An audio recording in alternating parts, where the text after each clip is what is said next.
how fast an object moves in space and in time. All right, so speed is how fast an object moves in space and in time. All right, you know that faster you go, the more space you will cover, right? More distance you will cover. So speed is going to be directly proportional to displacement. And once again, faster you go, the less time it's going to take to cover that distance. So speed is going to be inversely proportional to time as well. Okay, so what we will do is just put them back together, and here's what happens. So the displacement along the x direction, and this is the time. So how fast an object moves in space and in time is going to be our speed. All right, so distance over time is going to be our speed. All right, so x is once again distance, t is going to be time. Distance in terms of meters, and time is going to be in terms of seconds. So this is meters, this is seconds, so this is going to be meters per second. All right, so speed is going to be in terms of meters per second. In the United States, we use miles per hour. All right, in physics, we use meters per second. Okay, just go to the formula sheet. Once again, we are using some basic formulas today, so I want you guys, I'm working on the formatting. So that's the formula we will use. Also, I want you to grab some of the conversion factors at the end of the formula sheet. Okay, meters per second to miles per hour, something we will use all the time.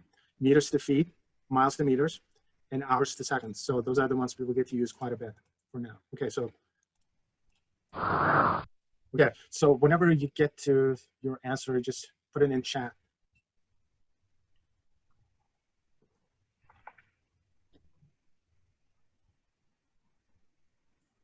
Okay, so I see a lot of C's. Very good. C is the best answer. Give yourself 2 points for that one.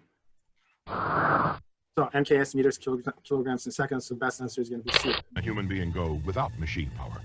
All right, so Michael Johnson versus Maurice Green. Johnson prepares himself for the race of his life. Okay, so this is 1996 Olympics, 24 years ago in Atlanta. As I'm in the box, the only thing I can be thinking about at that moment is reacting to the gun. You know, I can't think about what I'm going to do, you know, even 10 meters into the race or even 2 seconds into the race. I can't be thinking about that at that point because there's something more important. I've got to react to the gun, and you have to take the race phase by phase and focus on each particular thing as you get to it. Johnson smashed the world record with a time of 19.32 seconds. Very confident. All right, so runs 200 meters within 19.32 seconds. That's Johnson. And then we have Green 3 years later. This is 1999 in Athens. He breaks the 100-meter world record. 26. Green has reason to be. His world record is 9.79 seconds. Within 9.79 seconds. He's won the 100 under 10 seconds more than any man before him. All right, so Johnson had the world record in 200 meters, and Green had the world record in 100 meters. And all of a sudden, there's this debate: who's faster? All right, so let's settle the debate. Okay, so let's go back here, and I want you guys to find the problems. Okay, so open this up. We'll do problem number 1 and 2 real fast. So let's take care of those 2 problems. And then we will have a bit of a debate because this will turn into a bit of a mind twister. All right, so let's open those up. Okay, so let's move forward. All right, so these problems are really straightforward. What I'm interested in is the formatting. Okay, so I just want to make sure that your solutions are formatted properly. All right, so Johnson runs 200 meters within 19.32 seconds. All right, so X is your distance, so 200 meters. Time is your 19.32 seconds. Time is T. So speed is what I'm interested in terms of meters per second. Step number 1, it says list, so I've listed everything. So step number 2 is algebra. When I say algebra, I mean, it could be algebra, it could be trig, it could be calculus. All right, so this is where you always start off with a formula and then isolate the unknown. In this case, the unknown is on the left-hand side, so we're done. This is simply not a problem. And then now plug the numbers in only in metric units. All right, so 200, you don't have to carry the units. And then time, answer is going to be in terms of meters per second. And we're done. Okay, this is the way you would do it in high school, and then check to see what the answer is in the back of the book. That's not how we will do it. There's a reason why you do a problem, because you're curious about it. So you have to make sense out of numbers as well. Numbers expressed in terms of the metric units don't make sense to us. So let's just convert it to something that we all understand. What we understand is miles per hour. So we have to do a conversion. Just grab the conversion factors. All right, so go from meters per second to miles per hour. All right, so get rid of the like units. Now we got something that we can relate to. So this guy was going over 23 miles per hour. All right. When you're driving at 23, it doesn't feel like you're going that fast, but running at 23 miles per hour is a different story. All right, only this world record sprinters can run that fast. All right, so question number 2, this time we're dealing with Green, running 100 meters within 9.79 seconds. So you got 100 meters, 9.79 seconds, you got the proper units. And then we want the speed in terms of meters per second to miles per hour. Once again, the algebra, just the formula in this case, you don't have to do anything else. Plug the numbers in. We get 10.21 meters per second. Converted to miles per hour, it's going to give us something less than 23 miles per hour. All right, now we'll have a debate. Who's faster? Is it Johnson over 23 miles per hour, or is it Green under 23 miles per hour? Okay, immediately I know where your minds are going, rightfully so. You're thinking Johnson, right? Why are you guys thinking that it's Johnson faster? Because the short answer is because over 23 is larger than under 23, right? This guy's speed is larger than the other guy's speed. So, which means that Johnson has to be faster than Green. That's the way you would look at it immediately. All right, except the problem is Johnson had the world record in 200 meters. Green had the world record in 100 meters. If Johnson were faster, how come he didn't have the world record in 100 meters, guys? And if Green is faster, why is it that he didn't have the world record in 200 meters? You can say Green probably couldn't maintain his speed for 200 meters. So I'll give him a pass on that one. So if that's the case, who's faster? Is it Green or is it Johnson? Green had a greater acceleration, perhaps? All right, so I'm going to do 5 points for that one. Is it possible that Green had a greater acceleration, but not necessarily faster speed? All right, so to make matters more complicated or confusing, NBC Nightly News, Speed 27 miles an hour. referring to Maurice Green, says As fast as an it was going at his top speed was 27 miles per hour. eagle fly. As fast as an eagle flies. His shoes, size 10.5, a new design for greater power. Covered, no surprise, with stars of gold. Putting Green on a very fast track to Olympic gold. All right, now this one is kind of weird. NBC Nightly Top News, speed 20. this is no fake news, and put it this way, but it's highly suspicious. Each step, 1/10 of a second. How would they know, and who cares? 400 pounds, are you kidding? Top speed, 27 miles per 7 hour. miles an hour. As fast as an eagle fly. Eagles fly at 27. How'd they know that Maurice Green was going at 27 miles per hour? What's the matching speeds with an eagle? Makes no sense. It seems all made up at this point. Number one, eagles fly around 120 miles per hour. It's not 27 miles per hour. His shoes, And then there's a lot of emphasis on the shoes. size 10.5, a new design for greater power. Covered, no surprise, with stars of gold. Guys, this being commercial TV, what do you think you're going to see right after this? You will see a shoe commercial, right?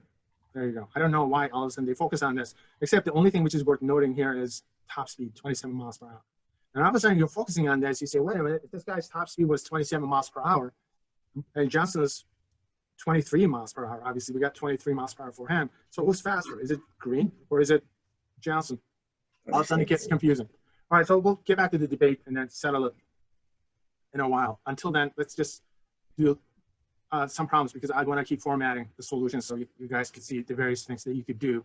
All right, this was a creative project from my art school, done by one of the art students. It's about Godzilla. This is problem number 3, running away from the Japanese militia for an hour and a half for Tokyo. And he covers about 50 miles. So the question is, how fast was he running? So you got 1.5 hours for T, 50 miles for X. So the question is, how fast in terms of meters per second? All right, so step number 1, list everything which we did, and then do the conversions to the MKS unit system. So hours need to be expressed in terms of seconds, miles in terms of meters. All right, so we need to get the conversions for everything. All right, so I'm just doing the conversions real fast. All right, so you got the hours. 1 hour is going to be 3,600 seconds. We have to go from miles to meters. 1 mile is going to be 1,609 meters. All right, so get rid of the like units. All right, so I finish up my conversions. And that's it. All right, so this was an exercise in conversion. So now the next step is, what are the numbers you see in metric units, SI unit system, MKS unit system, are the only numbers that you can use whenever you do substitutions. So X is going to be this number. I'm making a correction there. T is going to be that. All right, and then do some number crunching. The last step is just convert everything to miles per hour. And we are done. So Godzilla is running at 33 miles per hour. That's 10 miles per hour faster than Michael Johnson. All right, so that was a nice variation. Okay, let me get out of here.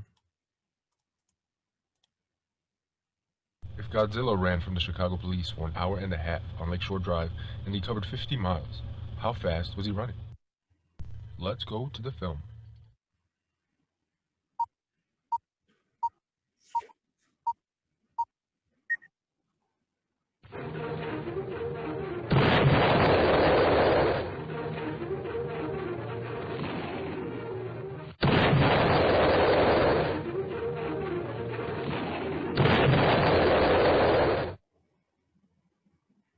Let's watch that one more time.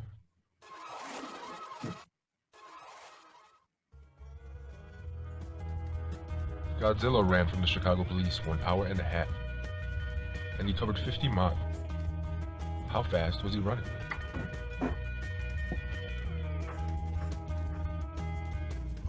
All that I know, there's nothing to run from. 'Cause yeah, everybody here's got somebody to lean Okay, so pick out the best answer and put your answers in the chat.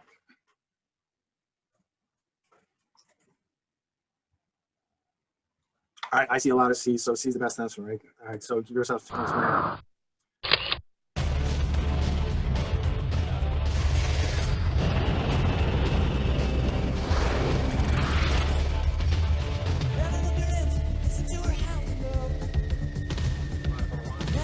Where are they? 155 miles. Too big, set ahead. Closure, 800 miles an hour.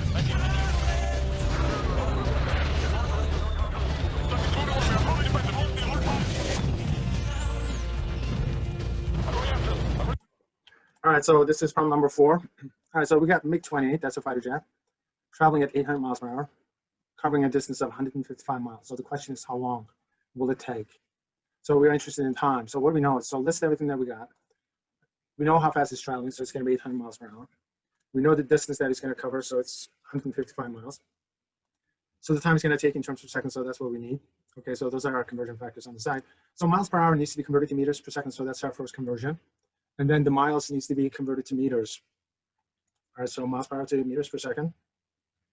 And then miles to meters, so we have to do our conversion. All right, so we've got the conversion factors from there. All right, so we finish up the conversions. So we got the answer in terms of meters per second first, and then meters. All right, so conversions are done. So now I want to put the emphasis on the algebra section. Always start out with a formula. Always use the symbols given to you. Don't use anything else. These are the standard symbols. All right, so distance over time is going to be your speed. Speed is on the left, but you have to isolate t. So I'm not going to let you guys use numbers when you do your algebra. You have to come up with one single equation into which you will place your numbers. All right, so t is what you're isolating. It's in the denominator. If that's the case, you can take shortcuts. I'm just going to switch these two. And I'm done. Okay, now this is final format. Now I can substitute the numbers into this formula in terms of metric units. All right, so x is going to be on top, so it's going to be this number instead of that. And v is going to be this number instead of that. So it's going to give us a number roughly about 700 seconds. And then it feels like we're done. As far as physics is concerned, we're done. As far as real life is concerned, we're not, guys. You cannot use 700 seconds whenever you're communicating with someone. All right, so if you're in a relationship, if you're talking to your girlfriend, boyfriend, and say, hey, honey, I'm going to be slightly late today. I should be there within the next 700 seconds. If you actually start to talk to people like that, somebody's going to dump your ass. Your friends will avoid you. Your parents will try to disown you, right? You can't do that sort of stuff outside of physics. The real life is not like the Big Bang Theory. You're not Sheldon. You cannot get away with that sort of stuff. So what you need to do is you need to actually express this in terms of something that you can relate to. So seconds is just too big. So the next step up is going to be minutes. You can try minutes. If it's still too big, then you can move on to hours and then so forth. All right. So minute to seconds, the conversion, I have to assume that you guys know something. So 1 minute is going to be 60 seconds. If you don't know it, just look it up, Google it. All right, 1 minute to 60 seconds, and that's going to give you roughly about 12 minutes.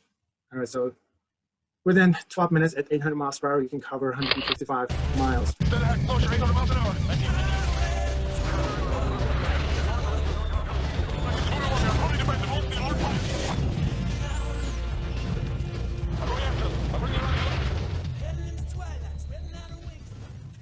Okay, so I kind of covered the basics in terms of